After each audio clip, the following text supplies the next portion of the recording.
আইপিএলে নিলামের চূড়ান্ত তালিকায় 574 জন ক্রিকেটারকে রেখেছে ভারতীয় ক্রিকেট বোর্ড। তালিকায় বিদেশি ক্রিকেটার রয়েছে 208 জন, তাদের মধ্যে বাংলাদেশের ক্রিকেটার রয়েছে 12 জন।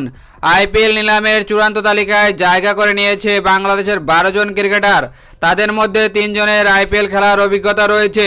নিলামে দল পেলে বাকি 9 জন প্রথমবার আইপিএল খেলার সুযোগ পাবেন। ন্যূনতম দামের নিরিখে বাংলাদেশের একজন ক্রিকেটার রয়েছে সর্বোচ্চ স্তরে। শুধু মুস্তাফিজুর রহমান নিজের ন্যূনতম দাম রেখেছেন 2 কোটি টাকা। সাকিব, লিটন এবং মেহেদীর ন্যূনতম দাম 1 কোটি টাকা। বাকিরা নিজেদের ন্যূনতম দাম রেখেছেন 75 লক্ষ টাকা। আগামী 24 এবং 25 নভেম্বর সৌদি আরবের জেদ্দায় হবে আইপিএল নিলাম। 10টি দল সব মিলিয়ে সর্বোচ্চ 204 জন ক্রিকেটারকে কিনতে পারবে। সর্বোচ্চ 70 জন বিদেশি ক্রিকেটার সুযোগ পাবেন। আপনাদের কি মনে হয় বাংলাদেশের কোন কোন ক্রিকেটার আইপিএলে সুযোগ পেতে পারে? জানাতে পারেন আপনার মন্তব্য কমেন্টের মাধ্যমে।